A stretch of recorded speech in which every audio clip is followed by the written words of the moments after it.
I paused in the doorway, clutching the luggage handle, thinking that I should have left sooner. I packed my knuckles quickly, causing them to turn white from the strain. But where would I have gone? When you marry someone, you imagine living together and establishing a home that is both yours and not your father-in-law's. Gerald sat comfortably in his normal chair in the living room, whirling, his thumbs suffocating in his shadow. His arrogant smile contorted his already wrinkled face as he sipped a glass of whiskey, seemingly enjoying a victory, evident by the time he spoke, his tone brimming with derision. I was starting to believe you wouldn't notice the clue I've been forced to live under for the past 3 years, and I've accepted the hint every single day. It wasn't simply embarrassing to be under the roof of a man who hated me. It was intolerable. He never shied away from reminding me that I was nothing in his view, and he used every chance to disparage me to make sure I knew.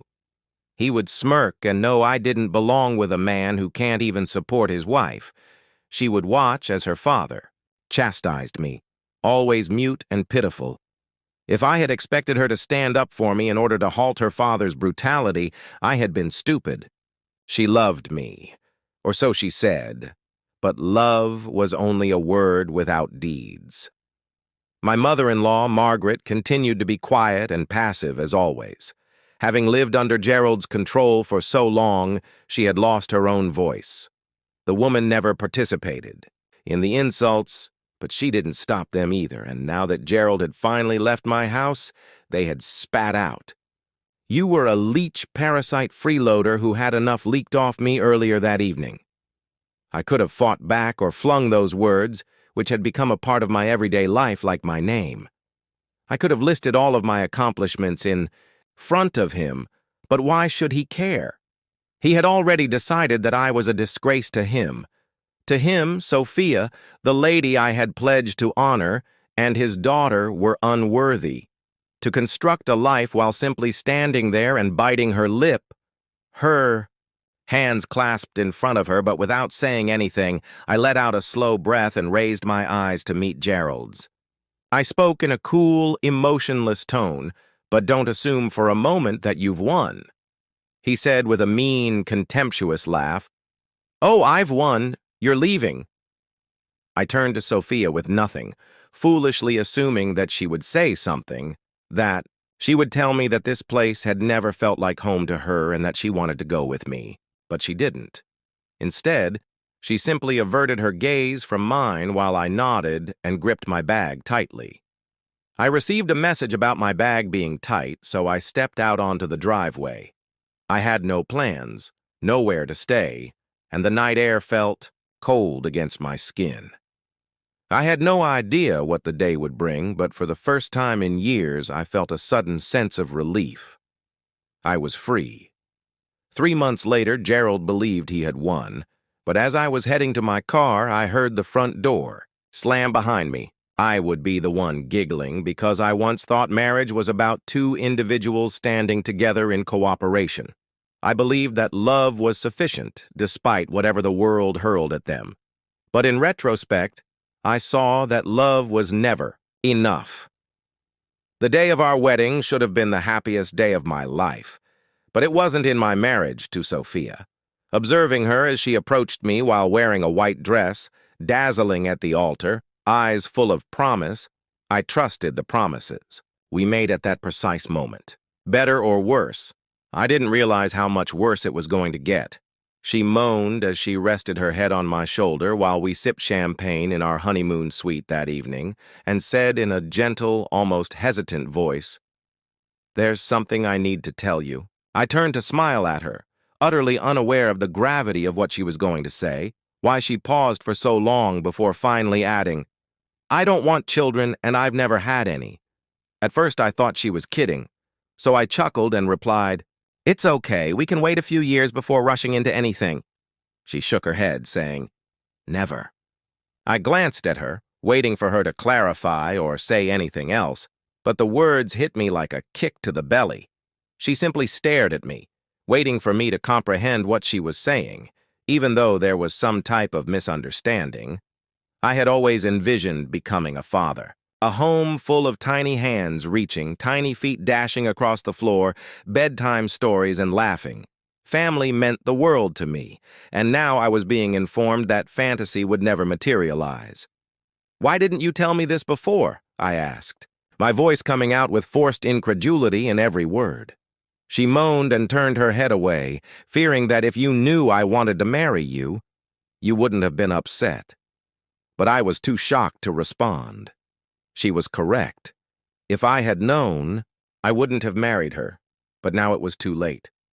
I had already made my vows, I had promised her forever, and it was too late. I convinced myself that as long as I had Sophia, I could live without having children, since love was sufficient. For the first few months, I was able to remain content, even though the life I had imagined was no longer feasible. I tried to tell myself that I could make it work, but Gerald found out. I'm not even sure how he found out. Perhaps Margaret forgot to tell him, or perhaps Sophia did. But when he did, it seemed as though, one evening during dinner, he spat at me saying, "You're worthless. I've committed an unforgivable sin. A true man would give his wife children." I forced myself to remain composed by swallowing hard. "What kind of husband are you if you are incapable of providing your wife with a family?" Gerald sneered, shaking his head. "She doesn't want kids," he said with revulsion, "and you allowed her to make that choice. You're sad, which is why you live in my house." Gerald had always made me feel like an idiot, so it hurt, not because I believed him, but more because I was sick of hearing it. I was treated like an outsider in his house, and the fact that I was making money on my own and helping out around the house cost him nothing. To him, I was merely a failure. I turned to face Sophia, expecting her to say anything to support me and remind her father that I was her spouse. She remained silent and continued to eat, as though this had been our decision rather than his. Nothing was going on, as though she hadn't heard the taunts directed at me. But then something inside of me began to shatter, yet I remained in that house in spite of Gerald's incessant criticism. Even though Sophia didn't say anything, even though I felt like I was losing myself every day since I still secretly thought that love was sufficient, I told myself I could withstand it, that I was resilient enough to handle anything Gerald hurled at me, and that one day things would be different. Finally, Sophia would defend me, but that day never arrived. Instead, Gerald's disdain increased. Every meal became a conflict, every discussion a reminder of how much he hated me, and Sophia just watched it all take place without taking any action. The animosity started to grow like a sluggish fire. I tried furiously to put out the roaring flames, but a man can only endure so much before he hits his breaking point, and my own was approaching more quickly than I ever thought possible. Gerald's roof was nothing more than a deliberate, steady deterioration of my self-respect. As Sophia's husband, I was treated like an outsider as soon as I entered the house, exceeding my welcome. A scrape, which is more akin to a leech or an intruder, that was Gerald's favorite term.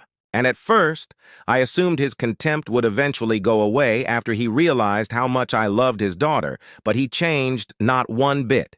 It wasn't only personal to me. To him, it was almost like a sport, and he loved it.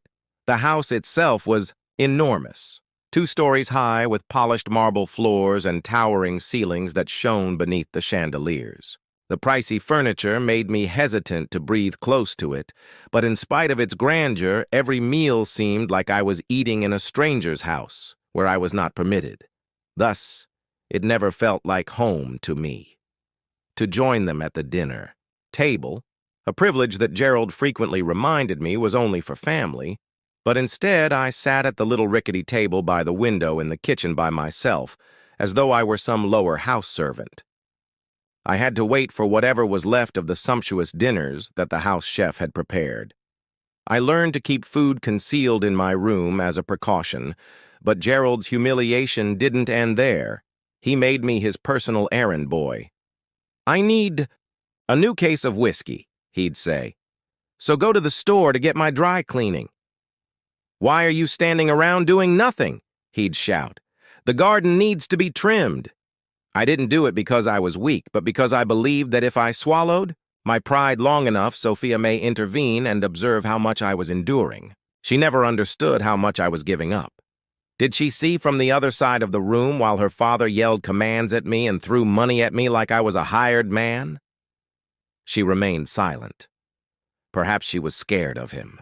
Perhaps she had been so used to his actions that she was no longer surprised by them. Or perhaps she had never really given a damn in the first place. I began to lose myself in that house. At work, I was respected, managing important clients and closing high-value agreements as a top performer. I was the one that people went to for leadership guidance. But as soon as I entered Gerald's home, I became invisible.